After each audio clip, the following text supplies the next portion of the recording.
এই দেশে কত রাস্তা হয়, আঙ্গুর রাস্তাটা হইল না, মনে হয় দেখে মরতাম পারবো না।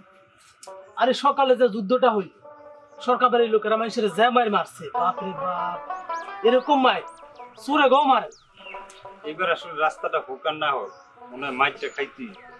এটা তো খান সাহেবের লোক, চুপচাপ কথা কিনতেছে, কথা না বাড়াই।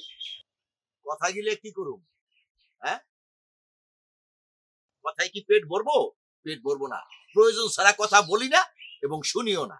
আমরা আমাকে কথা কয়ে কুল পাই না, আর তোমাকে কথা শুনি। আর চুপ থাকেন তো কাদের ভাই। আরে এই যে তোমাকেও যদি কিছু জানার থাকে তাহলে খান সাহেবের কাছে গিয়ে জানো না, আমরে জিগে দিচ্ছ কে? আমলকে এইসব পেছাল পাঠতেছো কে?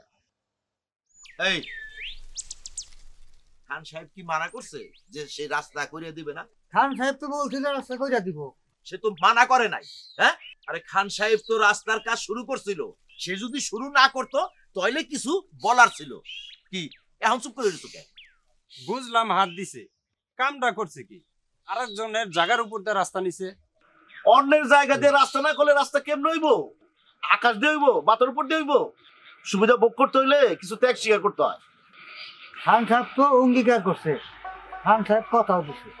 আরে আবার কয় অঙ্গীকার করছে? আরে খান সাহেব রাস্তা বানায় কি মাথায় নিয়ে খাড়াই থাকবো নাকি? একজনের জমির উপর দিয়েই তো রাস্তা করতে হইব। বুঝছি, এই রাস্তা জীবন হইব না। মুরব্বী, রাস্তা হইব না এই কথাটা কইেন না তো। খান সাহেব দরকার পড়লে মোতালেব সরকারের কাছ থেকে জমি কিনা রাস্তা বানাইবো। খান সাহেব এই পর্যন্ত কথা দিছে আর কথা রাখে নাই, এরকম কোন রেকর্ড দেখছেন? যা যা সে অঙ্গীকার করছে সব কথাই কিন্তু রাখার জন্য 100% চেষ্টা করছে।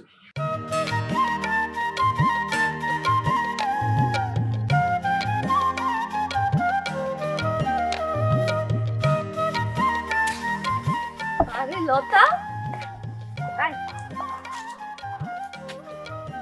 কিরে কেমন আছিস তুই? কেমন আছিস তুই বুঝেছ? বিয়ের আগে তুই কত খুশি ছিলি, বুঝছি এই শখ তো 2 দিনে মিটে গেছে। এই শখ জীবনেও কোনো মেয়ে মানুষের মিটে না রে। সারাদিন যত যাই হোক, রাতে এসে ভালোবাসা দুটো কথা বললে কোনো কষ্টই আর কষ্ট থাকে না রে। বুঝতে পারছি। করিস না, বিয়াটা কর, তারপর বুঝবি। আমার তো আর কাজ নাই, শুকনা জায়গায় আমি ইচ্ছা করে আছাড় খাই। আচ্ছা বাদ দে, থাকবি কয়দিন? কি থাকবো কয়দিন? দেখিস না আসতে না আসতে কান্নাকাটি শুরু করে দিয়েছে, বলে তুমি চলে আসো চলে আসো। দুলাভাইকে একাই কান্নাকাটি করে নাকি তুইও যাওয়ার জন্য কান্নাকাটি করিস? বল তো, সত্যি করে বল আমাকে। তোর যে কথা, এতদিন পরে আসছি, বাপের বাড়ি আরামাইশ করে থাকবো, তারপরে যাব।